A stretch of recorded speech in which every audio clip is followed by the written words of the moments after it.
You've probably shared your email address thousands of times without even thinking about it. But what if I told you that one little piece of information is the first thread a hacker can pull to completely unravel your digital life? Well, today, we're going to see exactly how they do it. So let's start with the big question. What can someone really learn from just one email address? You might be thinking, not that much, right? But as you're about to see, it's the master key that can unlock a surprisingly detailed picture of your entire online world. So our whole investigation, it really kicks off with something you use every single day, your email. It's the first clue, the key that can unlock a hidden history, a history that's written by data breaches. Now, to really get the risk here, we've got to be clear on what a data breach actually is. The easiest way to think about it is like a digital bank robbery. A company you trust gets hacked, their security vault is just thrown wide open, and your personal info, starting with your email, is suddenly out there for the taking. So the first stop for any digital detective is one of these sites, and they're all publicly available. These websites are basically massive libraries cataloging past digital crimes. All a hacker has to do is plug in an email, and they can instantly see which of your accounts have already been exposed. And this is where the chain reaction really begins. See, a breach doesn't just expose your email. It very often reveals the usernames you use, which, let's be honest, a lot of us reuse everywhere, and even your passwords. Now, you might hear that those passwords are hashed, which just means they're scrambled into a long line of code. But that still gives an attacker a huge head start. They can just use powerful computers to crack that code. Okay, so finding one compromised email is a great start for an attacker, but they're always looking for more. The next phase is all about scaling up, moving from that one single clue to a massive intelligence gathering operation. And believe me, they have tools to do all the heavy lifting.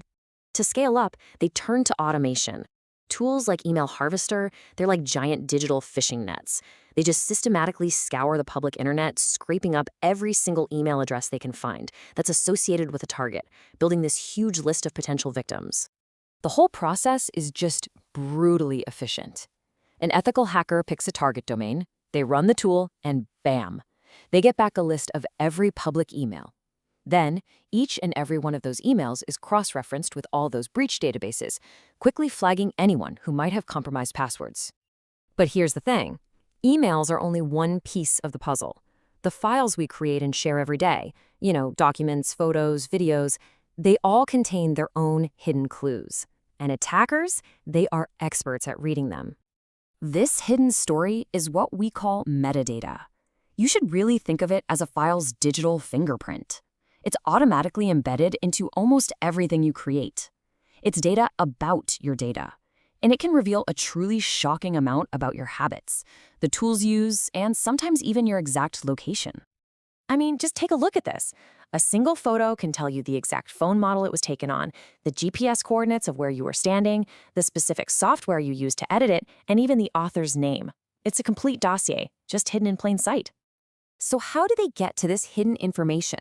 Well, it's not some secret, complex thing. They use powerful and often free tools like ExifTool. This little program can basically dissect any file and lay out all of its hidden metadata, making it an absolutely essential part of any digital detective's toolkit. And remember, we're not just talking about photos here. These digital fingerprints are absolutely everywhere. Word documents, PDFs, audio files, videos, even those compressed zip archives. Pretty much every file carries some hidden data that can be analyzed. And this is how this seemingly innocent information becomes a weapon. A tiny, harmless-looking tag that reveals the software version, something like GD JPEG v1.0, well, that's a direct invitation to an attacker. It tells them exactly which known security flaws to look for, giving them a roadmap for how to break in. Okay, so let's see how an attacker actually connects all these dots. They take all these separate little pieces, the emails from data breaches, the metadata from public files, and they start to weave them together into a real, coherent plan of attack. What they're doing is building what's called a vulnerability map. By combining compromised employee emails with all those little details about a company's software and hardware, they can literally chart the path of least resistance. It lets them pinpoint the absolute weakest link in the entire security chain. All right, so we've seen how the trail is built. Now let's talk about how to cover your own tracks. What does all of this mean for you? And how can you minimize the story that your digital footprint is telling the world? Just look at the difference here. It's like a tale of two files. On the left, you've got this risky file that's basically oversharing everything. On the right, you have a safe file that's been completely sanitized. It's the same content, but one is a huge security liability, and the other is just a picture. The goal is to make all your public files look like the one on the right. And here is the single most important takeaway from all of this. The same tool an attacker uses to read your metadata, ExifTool, can also be used to remove it. Before you upload any file to a public website, just taking a moment to review and strip out this hidden data is an absolutely critical step in protecting your privacy and your security. Ultimately, every single piece of data you put online is contributing to a larger story about you. So the question we want to leave you with is this. Who do you want to be the author of that story? And maybe more importantly, who do you want reading it?